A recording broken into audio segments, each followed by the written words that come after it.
Amen. For those of you who are not aware, it's not only the pastor's 1-year anniversary at New Life, it is also the culmination of Pastor's Appreciation Month. So we want to take a time to celebrate our pastor and his wife and his children just for a moment. Amen. Sister Stacy.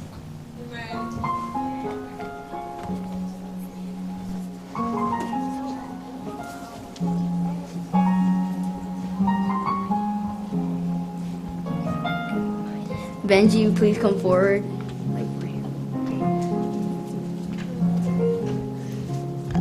It's been fun having you here, and you've been a really good friend, and yeah.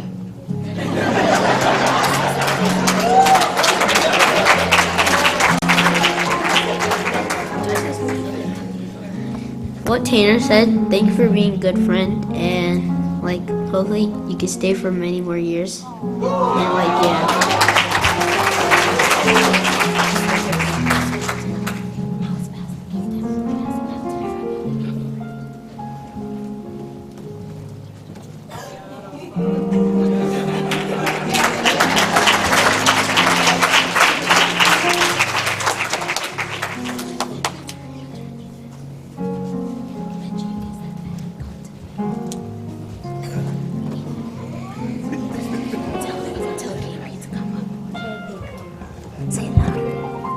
Come up.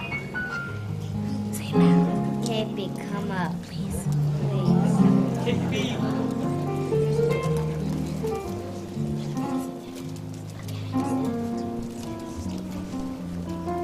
I'll stand right here so everybody can see.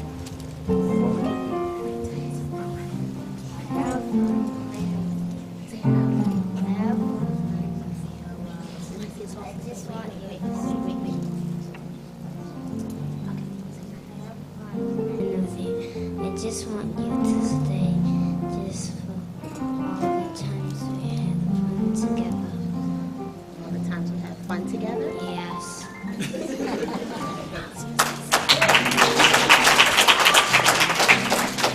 And also, baby, we had fun with you, like my little brother said. And also, we had great memories with you. And we hope we have way more.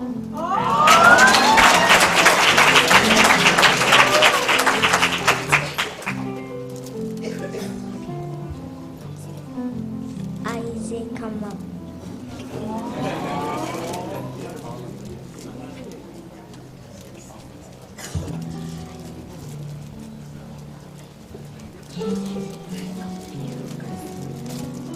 Thank you for being a good friend.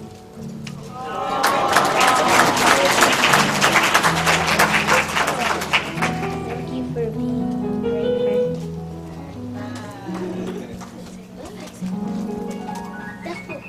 Thank you, Isaac, for being a good friend and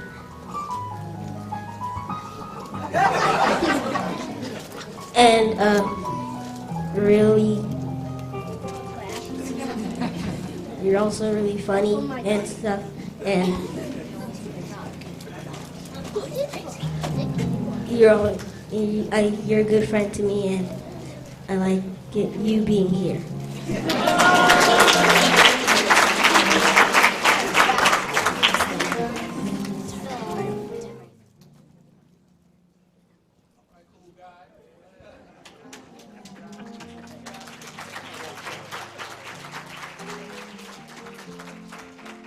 We have some ladies to represent on behalf of Sister Levy.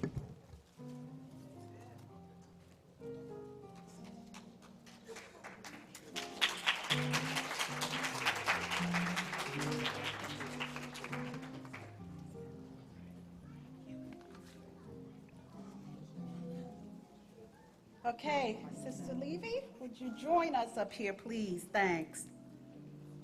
Whew. Well, you know, standing here is never an easy feat for me.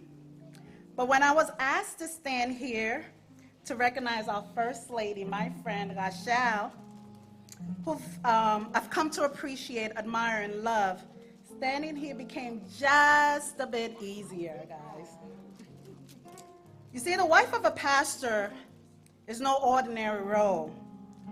And so while we recognize our pastor today, I thought it was fitting that we also recognize and celebrate our First Lady. Like they say, behind every good man, and I add, behind every good, strong, and spiritual man is a good, strong, spiritual woman. You see, in order for the pastor to be the best, faithful servant he can be, and he is to us, Rachel must be at home loving up on him, right? feeding him spiritually and physically with some good home-cooked meal that she does so well. Providing him with much-needed emotional support, and most importantly, praying for him. During the one-year period that we've been blessed to have her here, I've come to know her personally. Rachel is very loving, and she makes it easier for us to love up on her. Caring, friendly, patient, understanding, and very helpful. I've watched her roll up her sleeve and minister to us on the very, very first day she joined New Life and were installed here.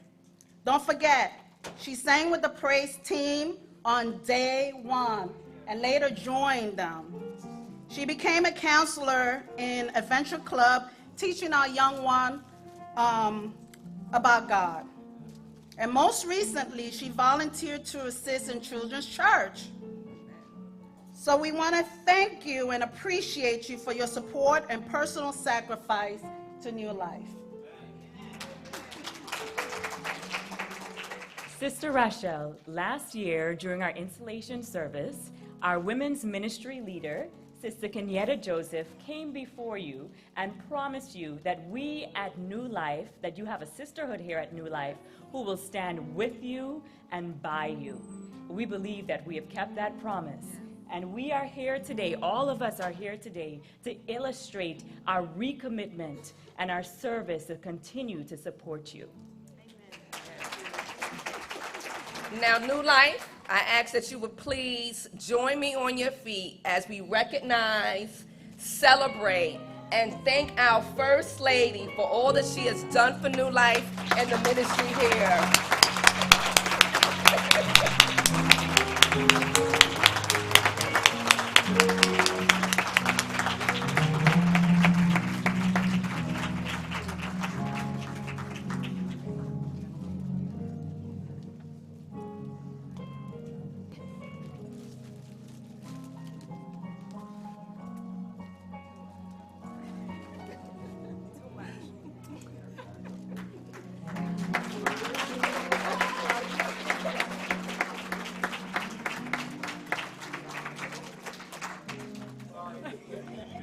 Put me on the spot. I don't want to cry up here. That's why I didn't want to say anything.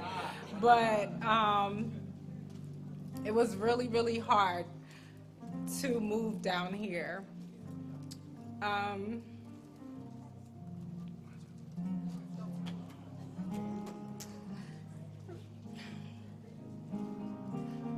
But you all have been so awesome to us. And I thank you. And I just look forward to continuing to be in this fellowship and continue to grow together and love each other throughout many, many more years. Thank you.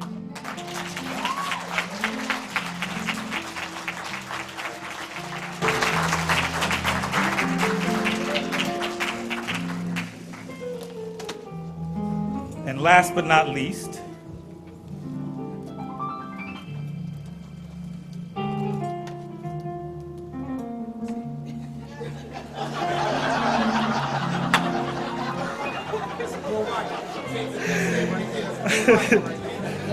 Pastor Levy, if you don't mind joining me. We should all know by now that a pastor is not a person, it's a position. When you break down the letters, it represents someone who prepares another soul to obtain redemption. In the Adventist faith, we often experience different people filling those shoes, and although the transition may be uncomfortable, we trust that God provides according to our needs. A year ago, after some fasting, some prayer, and some deliberation, we received a pastor in the form of Troy Levy. Educated in the theologies that represent our faith, experienced with the community we call New Life, and committed to serving God. Since his arrival, we have been encouraged to read the Bible in a year. We have been reinvigorated with a revived youth program, and we have watched the Levy family integrate so seamlessly back into the New Life family.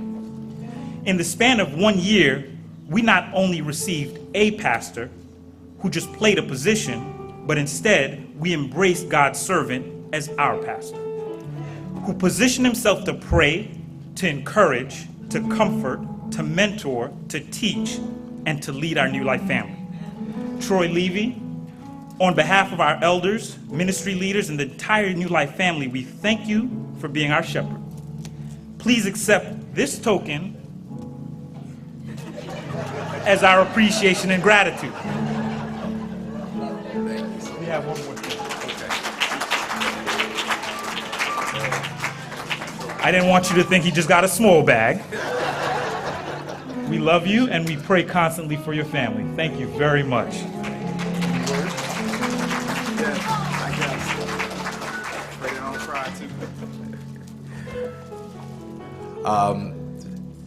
I'm really sheepish about this kind of thing, but I just really want to say thank you. I first and foremost want to say thank you to my wife. Many of the things that pastors do are behind the scenes,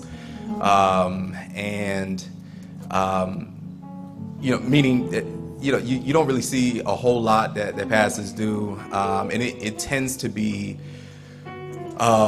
very straining work. Of course, not physically, but it can just drain the life out of you. And the reason why I want to thank my wife is because, living the pastoral life isn't easy at all. Trust me, I grew up in a pastoral family, and I would have never chosen this career for myself. It was strictly the Lord. I really wanted to run as far away from this as possible. But, the Lord's call is the Lord's call. It is what it is. But this was my call. She didn't necessarily have to say yes. And by saying yes to me on August 9th, 2009, she also said yes to this life. And, she is my backbone. If she wasn't there praying, encouraging me, many times I'd have to be away from home, keeping the kids tight, keeping the home tight. So what I am today, I have to admit, I wouldn't be half as near what I am if it weren't for this lady sitting right here. So just want to say thank you. Thank you so much to my wife. Anyhow, I just want to say thank you to my church family. You have been a tremendous blessing. Just looking back on the past year, I can't believe it's been a year. That's how easy you have made it. Time flies when you're having fun. And this has been a fun ride. This has been a tremendous, tremendous ride for me. So thank you to each and every person that's under the sound of my voice and those that aren't here. Thank you for being the best church that I could ever pastor. Thank you so much.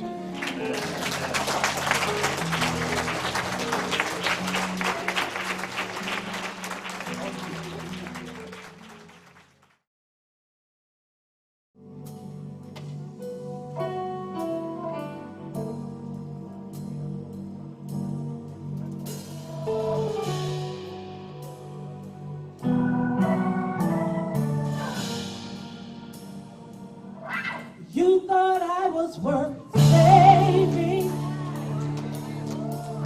so you came and changed my life. You thought I was worth keeping, so you cleaned me up inside. You thought I was to die for, so you sacrificed your life so I could be free, so I could be whole, so I could tell everyone I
You cleaned us up inside. I was to die for. Yes, you did. You thought I was to die for.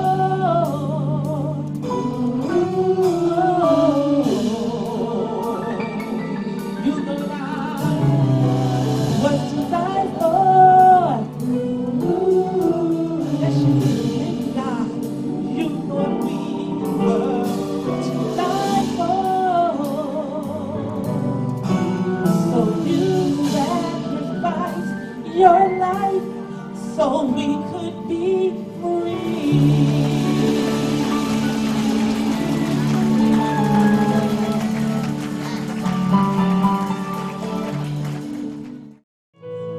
Thank you, God.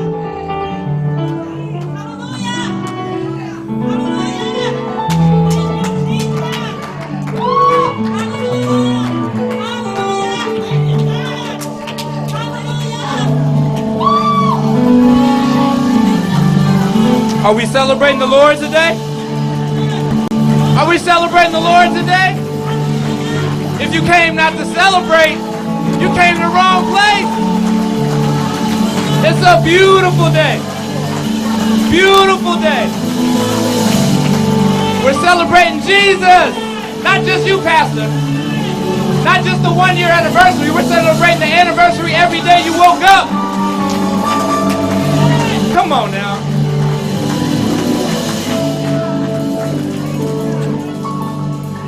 Y'all just do me a favor really fast. Just hold your hand up. Hold your hand up. Close your eyes with me. Father, Lord, thank you for what you're doing right now. Thank you for what you have for us today. We love you. May you speak to us and speak through us. In Jesus' name, let everybody say, amen. Have a seat. Have a seat. You guys, first of all, happy Sabbath. Like, I need to see some smiles. My goodness. We celebrating today, brother, right? I got to see a smile or two. Now, I'm a smiling dude. I'm a happy guy. I preach everything. I appreciate you, man. You guys are amazing and awesome. I love what you guys are doing. Let's see how good they really are, though, right? Do me something. Do me something. Look, he like, oh, I wasn't ready. Do me something, right? I'm about to come out as if I'm like a big-time basketball star. I'm gonna leave out that door for a second, right? And I just want you to give me something that's just like, I have arrived. You know what I'm saying? You got about 15 seconds. Hold on. Let me go on this real quick. Hold on. All right. Remember, I'm a basketball star. LeBron ain't got nothing on me. 15 seconds.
Listen. This right here, all right, look a little bootleg, okay? It says Spalding, all right? It's almost official, all right? Lamont, it's almost real, okay? Now listen, when I was a kid, right, I was fast. I played basketball, right? I'm still pretty quick, all right? I'm still pretty quick, you know what I'm saying? I'm pretty quick, right? Now, back in the day, though, when I played basketball, I was fast. Rochelle, nobody could mess with me. I was so fast with the ball, you guys. I'm not even joking. Like, I'm trying to think of a lie. I can't even lie about this. This is so real. I was so fast with the ball. Did one move, right? Came down. No joke. Came down. Dribbled fast, right? The defender's in front of me. I'm dribbling the ball. I come with a cross this way. It's like a sham. They call it a sham God, but, we'll just call it a sham because, the God part, y'all have it. You're like, oh, no. Look, it's a sham. Okay? So I shammed on him, right? I went this way. The defender took this way. He tripped and fell. So fast, I immediately went back this way. He tried to get up as fast as me, and I went this way, stopped, pulled back. He fell again. Twice in one move. No, I'm lying, actually. That happened to me. I was the one on the floor. But, you know, it felt, I dreamed. The next day I was like, man, I wish I did that move. So I got up, and I brushed myself off, and I kept working on my game, and eventually I got to that point, man. I'm just fast. Really, really fast, right? But here's the thing. One day I actually went and God introduced me to something that was actually faster than me. And I was like, this can't be. Deacon, this can't be. Someone's faster than me? So I thought about it. I was like, really? So I timed myself, right? I timed myself from one spot to the next spot, and I couldn't reach the time. I couldn't pass the time that thing reached before I did. So, you know what? There's a young person here today, right now. I'm about to get into the word. Give me a second. There's a young person right now who's fast. There's somebody in here who's fast, and there's somebody in here who wants to win $100 right now. $100. I'm not joking. Like, I'm willing to give you $100 right now if you're a young person and you think you fast. If you think you're faster than me, you think you fast. You think you fast. You better come on up here. Show him some love. Come on up here. You, come on up. Come on up. Oh,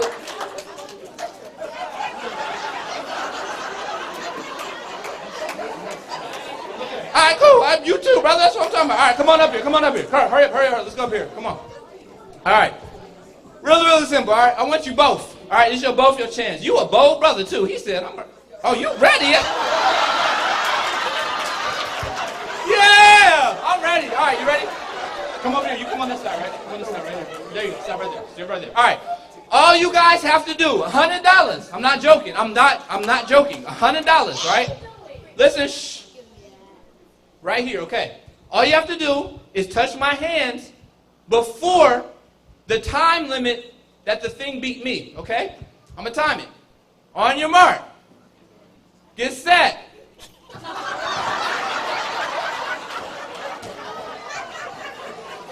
Who are your parents? Because they must need $100. You reached right here.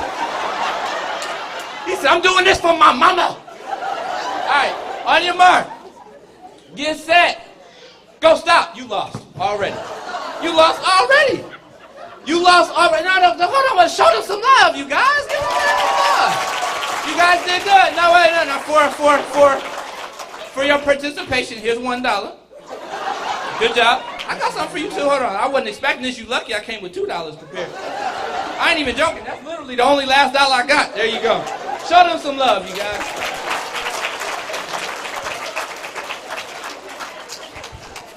I was safe for my $100. I knew that wasn't going nowhere. You ain't beating this. You guys, what I found out? Light. The speed of light. That mess blew my mind when I learned how fast light is, sister.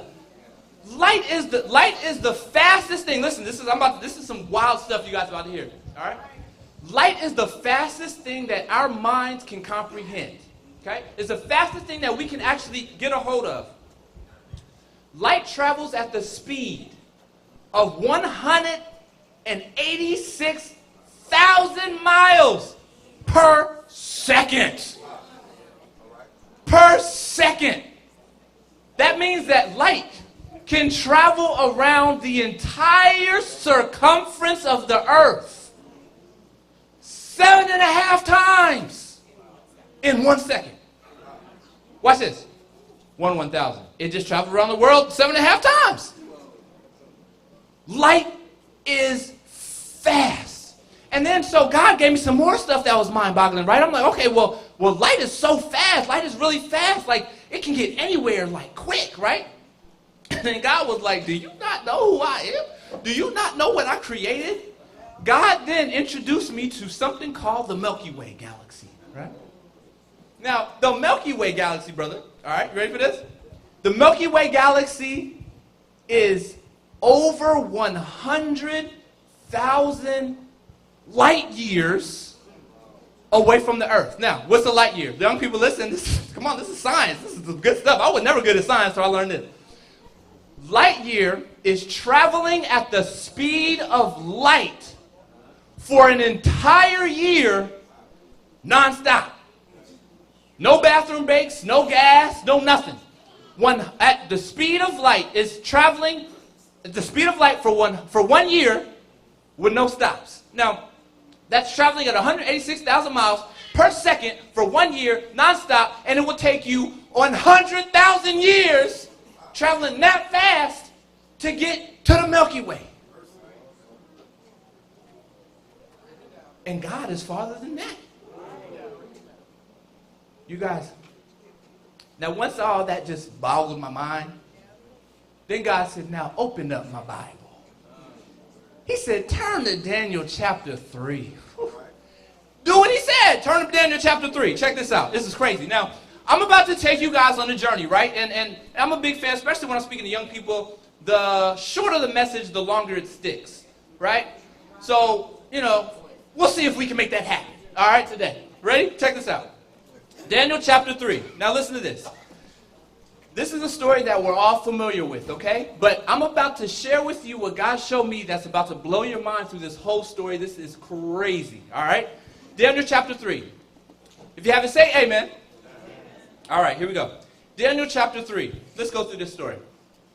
It says, King Nebuchadnezzar made an image of gold 6 cubits high and 6 cubits wide and set it up on the plain of Dura in the province of Babylon. Reading from the NIV. Now stop for right there. Now we're going to keep stopping because each thing is like really mind-boggling, right? I'm a visual guy. I'm a storyteller. This thing says that in the translation to that is 9 feet wide and 90 feet tall. Is how large King Nebuchadnezzar made this gold statue.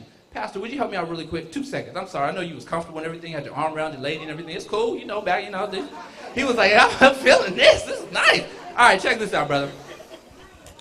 Just take that piece right there. Go ahead, pull that out. And keep going. Keep going. All right, stop right there for a second. Nope, keep going.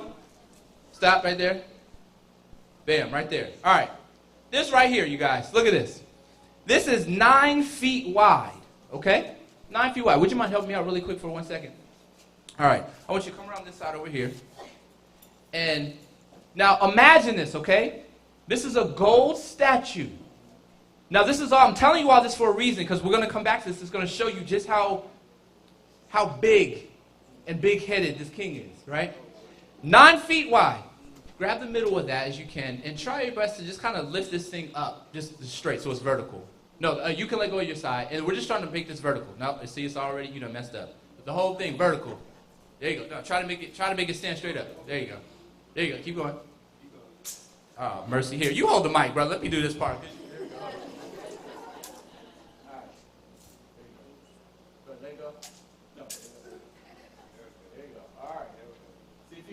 Push it up some more with your hand. You're taller than me. You got all of it. There you go. All right. Now hold that straight up. Now this right here is 9 feet tall. Imagine that 10 times more higher. 10 times higher. All the way up, way past the ceiling. 10 of these same heights taller. Thank you very much. You can drop that. I appreciate you guys. Thank you. I hate doing this part because this be scaring me. There you go. The king made this statue made of gold. Now, I don't know if it was gold plated or if the whole thing was gold. That's a lot of gold. But this golden statue, that large, that big, that means everybody can see this thing, right? Let's keep going. It gets interesting. Verse 2, it says, he then summoned the satraps, prefects, governors, advisors, treasurers, judges, magistrates, and all the other provincial officials to come to the dedication of the image he had set up. So the satraps, prefects, governors, advisors, treasurers, judges, magistrates, and all the other provincial officials assembled for the dedication of the image that King Nebuchadnezzar had set up, and they stood before it. Hold it. Think about it. So here's this huge image, right? Way from here, all way past the ceiling. the king summoned all the most important people in the land to come up. Let's say that's you guys. All of you guys are now here. All of you guys are standing in front of this thing, and he wants everybody to now look at this thing, admire the king's greatness. This king is probably standing next to it, while all of everybody else is looking up, and he's just feeling himself. And everybody now has to bow down and worship this image. Keep going, listen. It says, then the herald loudly proclaimed, nations and people of every language, this is what you were commanded to do. As soon as you hear the sound of the horn, flute, zither, lyre, harp, pipe, and all kinds of music, you must fall down and worship the image of gold that King Nebuchadnezzar has set up. Whoever does not fall down and worship will immediately be thrown into a blazing furnace. Pause right there. Has anybody felt heat? Like, has anybody been burned by an iron? You know, you've been burned by something. It hurts a lot. I've been burned by iron. It hurts really bad. Now, this person is saying that whoever does not bow down and worship this image is going to be burned, thrown into a blazing furnace. That means not only you going to die, it's going to hurt. They ain't saying they're going to kill you first. They just going to throw you in. Now, if that don't scare you enough to bow down and worship, you're almost not human. Let's keep reading. Check this out. Verse 7. Therefore, as soon as they heard the sound of the horn, flute, zither, lyre, harp, and all kinds of music, all the nations and peoples of every language,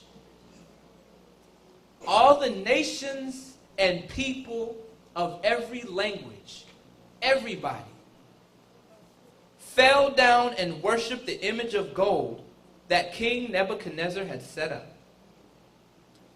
At this time, some astrologers came forward and denounced the Jews.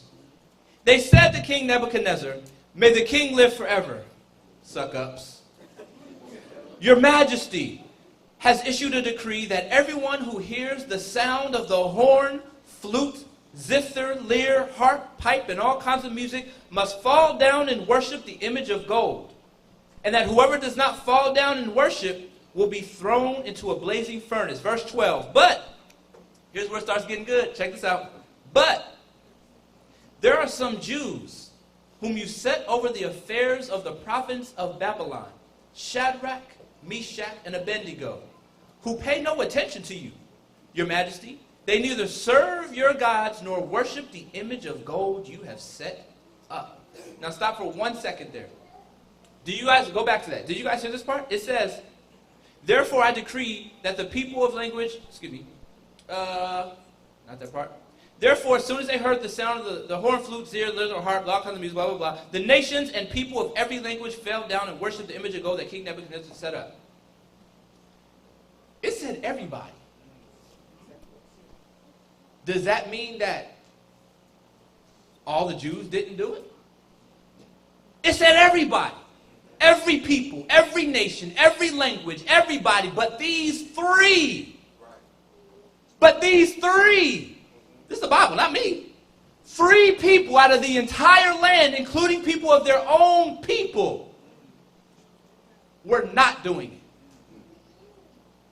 That we know of from what the Bible is saying. Keeps going. Listen. Verse 13. Now here's verse 13. Furious with rage. Remember that word, furious. Furious with rage, Nebuchadnezzar summoned Shadrach, Meshach, and Abednego. So these men were brought before the king. And Nebuchadnezzar said to them, is it true, Shadrach, Meshach, and Abednego, that you do not serve my gods or worship the image of gold I have set up? Pause for a second. Now, remember, you guys, King Nebuchadnezzar just got finished building the biggest idol around town, right? Huge. He's standing before it. Everyone comes. Everyone bows down to worship. He's filling himself, right? What he does is now he says, you know what? He brings in these people who are saying they're not bowing down, and now they're before him. He's still filling himself. You're right? Follow me. This is good. He's filling himself. They're standing right there. And he says to them, is it true? Is this really true? And he's feeling himself because now he's at a place of authority, right? He's looking down at them and he's saying, you know, I'm giving you a chance. You know, when you're in authority, sometimes the people in authority, they just feel sometimes like, I can give you a shot.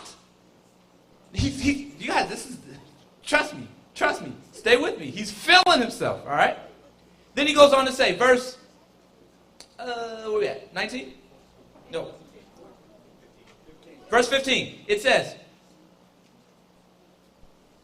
now when you hear the sound of the horn, flute, zither, lyre, harp, pipe, and all kinds of music, if you are ready to fall down and worship the image I made, very good. But if you do not worship it, you will be thrown immediately into a blazing furnace. Then what God will be able to rescue you from my hand? You guys, King Nebuchadnezzar is feeling himself.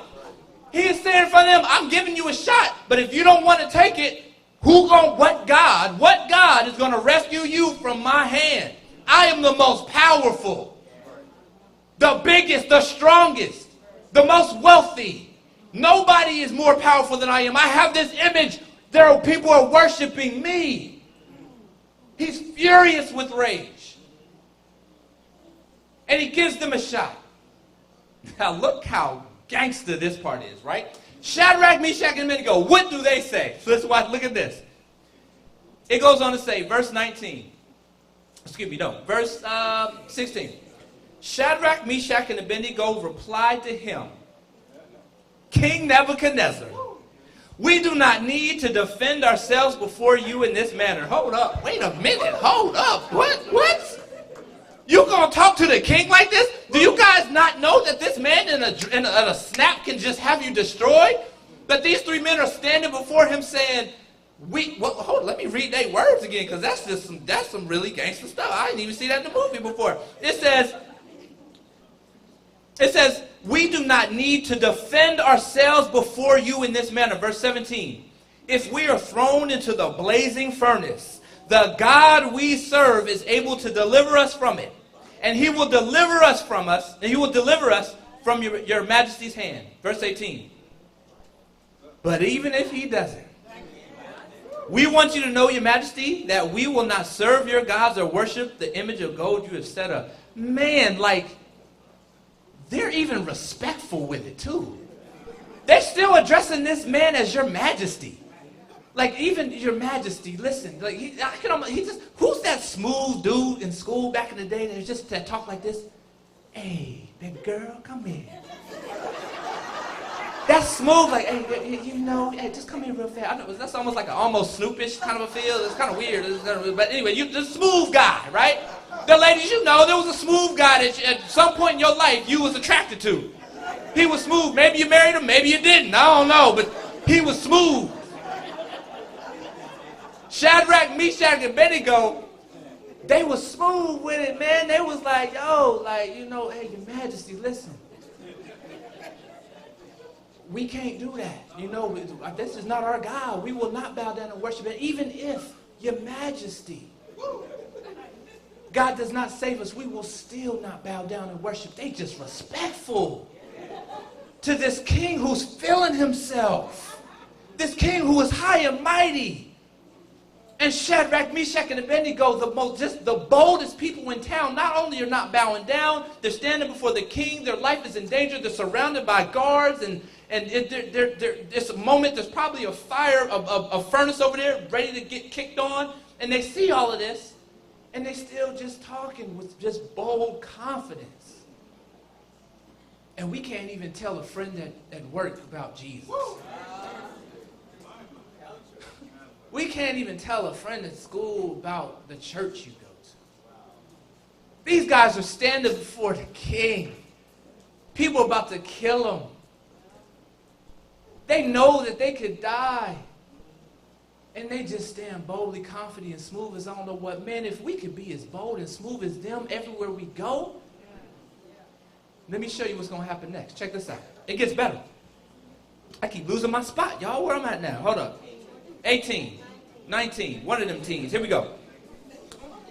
All right, here we go. Let me back up to verse 18. But even if he does not, we want you to know, your majesty, we will not serve your gods or worship the image of gold you have set up. Here we go, verse 19. Then Nebuchadnezzar was, what again? Furious, you guys. He's furious with Shadrach, Meshach, and Abednego, and his attitude toward him changed. Now, stop for a second. Remember, he's furious, you guys.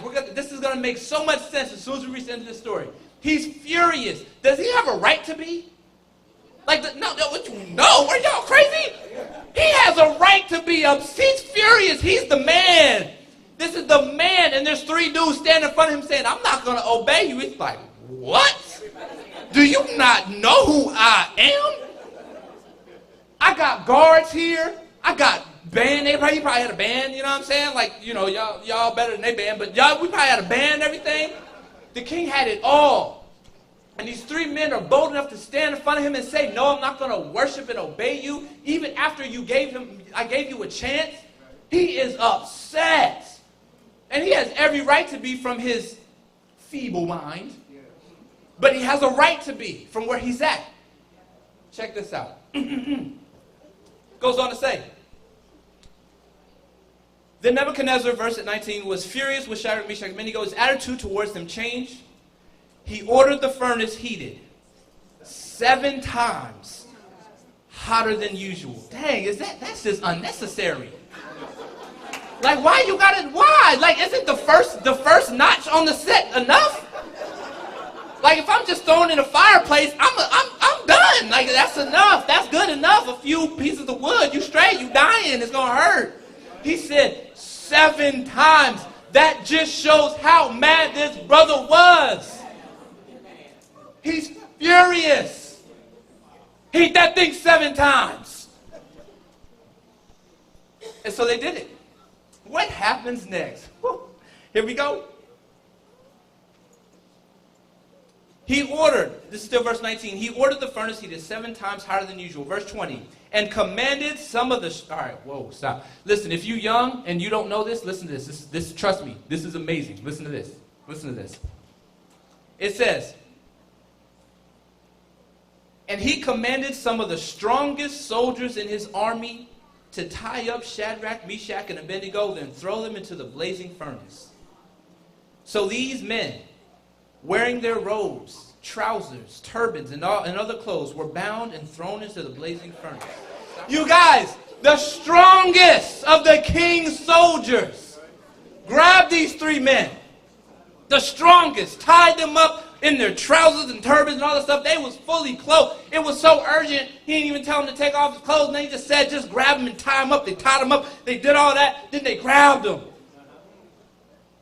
What happens next? Woo, watch this.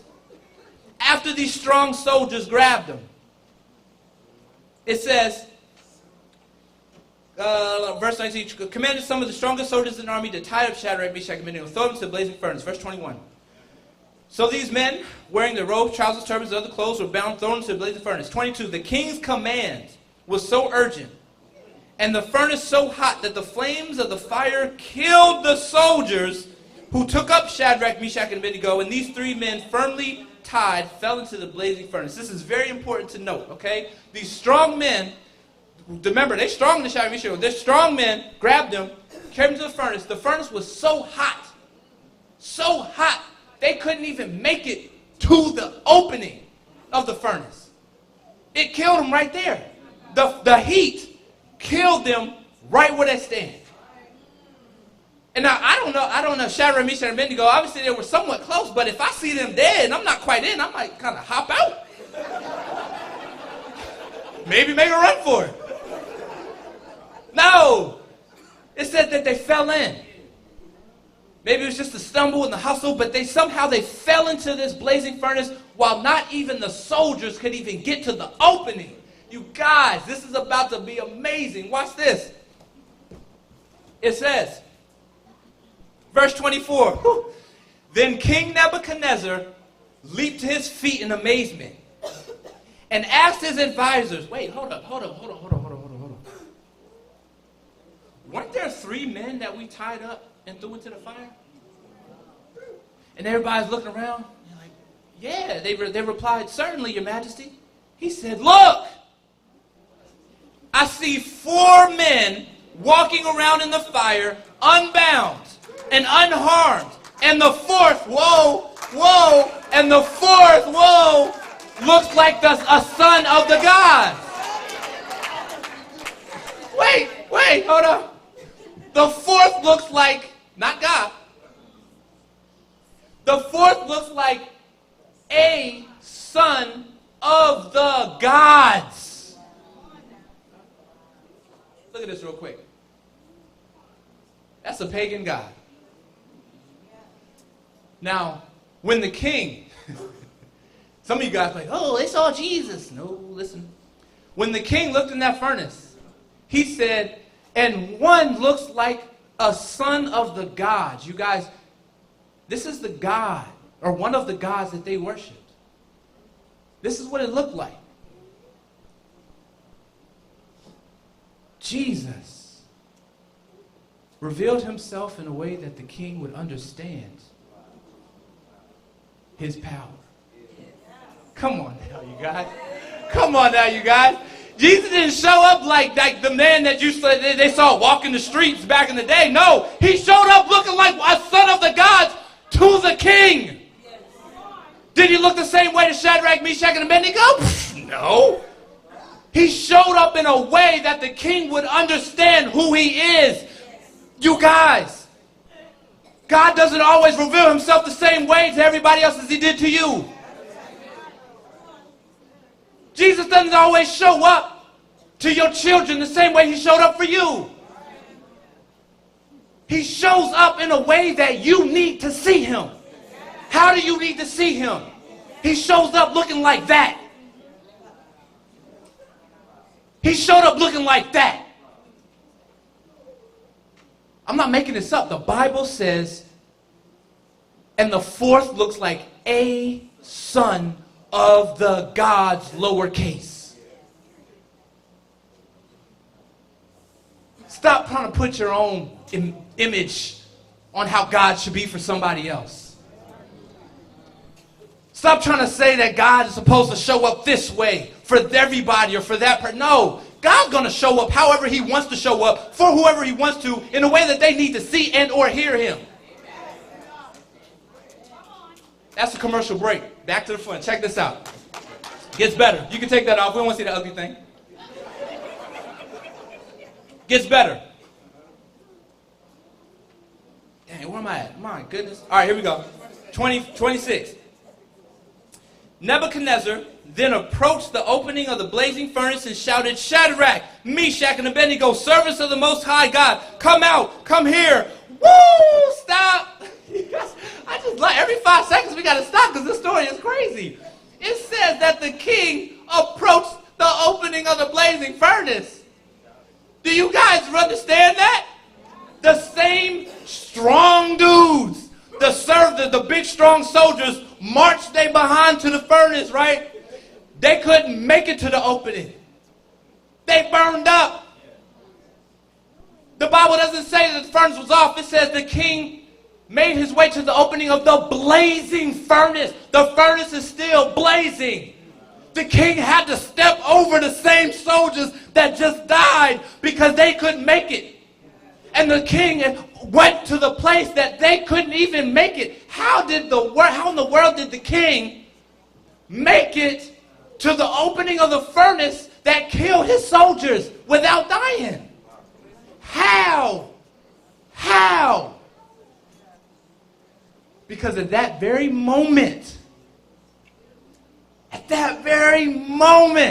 when he saw that fourth being, he believed in the God of Shadrach, Meshach, and Abednego. And only someone who believes in the God of Shadrach, Meshach, and Abednego can survive a flaming, burning furnace heated 7 times hotter than normal. That's it. He believed. At that moment, in an instant, he believed. You guys, we're not done. It goes on to say, Nebuchadnezzar then approached the opening of the blazing furnace, verse 26, and shouted, Shadrach, Meshach, and Abednego, servants of the Most High God, come out, come here. So Shadrach, Meshach, and Abednego came out of the fire. Now here's more interesting stuff. And the satraps, prefects, governors, and royal advisors crowded them. So this is a moment, you guys. This is a moment. This is a huge moment. You guys, everybody just saw what happened. Everybody's starting to crowd around. Meshach, and Abednego, they step out. They're all up front. Everyone's looking. The king is in amazement. All the people around him are in amazement. Everyone's just staring, not saying a word. They're just looking at these men that came out. It goes on to say, they saw that the fire had not harmed their bodies, nor was a hair of their head singed. Their robes were not scorched, and there was no smell of fire on them. You guys, didn't they go in there tied up? Didn't they go in there tied up with just completely wrapped up? It says, they saw the fire had not harmed their bodies, nor was the hair on their head singed. Their robes were not scorched, and there was no smell of fire on them. They just walked out. They weren't tied up. The ropes burned off, but their clothes were straight. Their hair was straight. There was no smell of fire. There was no nothing. They just walked out like this, just like casual, like the same smooth brother that you remember in high school just walked out. They was cool. They still had their gear on, but everything on them was untied. Now, I remember a while ago, me and my wife had this discussion. We was like, man, so how in the world did the fight, how did their bound, their ropes get untied? How did that even happen? And I forgot who said who, but let's just say my wife. My wife was like, I do remember. My wife was like, I imagine it being that the flames of the fire circled their bodies. And they just started singeing off the pieces of rope. Not touching nothing else, just until it reached all their bodies, and then the ropes were off, and the fire just smiled and walked away. And I'm like, oh, that's cool, babe, but I imagine Jesus was there. And that fourth being went down on his hands and knees and started to untie the ropes and untie every piece while the fire just stayed away. Both of them pretty dope. I don't know. Y'all pick which one you like better. Me personally, I like number 2. Use your imagination. The fact is that they're gone. The fact is that they walked out unharmed, completely perfect. Let's go. We're almost done. Here we go. Check this out. Verse 28. Then Nebuchadnezzar said, praise be to the God of Shadrach, Meshach, and Abednego, who has sent his angel and rescued his servants. They trusted in him and defied the king's command and were willing to give up their lives rather than serve or worship any god except their own. Verse 29. Therefore, now this is I thought he went a little overboard, but this is what he said. Verse 29, therefore I decree that the people of any nation language who say anything against the God of Shadrach, Meshach, and Abednego be cut into pieces, and their houses be turned into piles of rubble, for no other God can save in this way. Then King promoted Shadrach, Meshach, and Abednego in the province of Babylon. As I close, listen, you guys. I thought I was fast. I thought I could outrun anybody. I thought I could just be the fastest kid in the class on the court. And then God introduced me to light. And I was like, oh man, light is fast. 186,000 miles per second. That's the fastest thing we can comprehend. And I was like, man, that's fast. And then God said, now open Daniel chapter 3. He said, look at my servants Shadrach, Meshach, and Abednego. Look how they stood for me. Look how they were bold, how they had faith. And faster than me, faster than the speed of light, Jesus made his way down from heaven into the fiery furnace even before they got thrown in there. It takes light 100,000 years traveling at the speed of light nonstop to reach the Milky Way. It took Jesus. I can't even. I don't know. God is out. He lives outside. He lives outside of time. He lives outside of space. He lives outside of matter. He created all three of those things. He's faster than anything that you can possibly imagine. You guys, listen. Once you call on the name of Jesus, he is there. No matter what you need, no matter what trouble you're in, no matter what's going on in your life, you call on his name and he's there. He's there. Before you even thought about it, he's there. Watch this. He's there. Do you guys understand that there's nothing that he can't do? No flame he can't stop. No king he cannot humble. Jesus is fast. He will be there in a second. And not only that, do you realize that your faith alone, your faith alone has the power to save another person? Shadrach, Meshach, and Abednego, all they did was believe. They didn't preach to the king. They didn't pass him a tract. They just stood with the smoothness that they have, with their chest puffed up. No matter who was in front of them, they said, I will not bow down and worship you, king. And the God we serve will rescue us, but even if he does not, we will still not bow down and worship you. And the king, from the faith of these three men, was not only humbled, but at the end of this, the king changed his tune. He said, praise be to the God of Shadrach, Meshach, and Abednego. You know someone in your life who needs that. There's somebody that you know that is not where they need to be spiritually. They may not be here today. Maybe they are. But you know what? Your faith alone could be just enough for God to work in an instant and help change their life. You ain't got to preach to them. You don't got to pass them a tract. But you got to stand boldly. You have to let them know where you stand. You have to live for God. You have to be a believer. You have to have faith. And that alone has enough not only to save your own life, but to help save the life of someone that you love.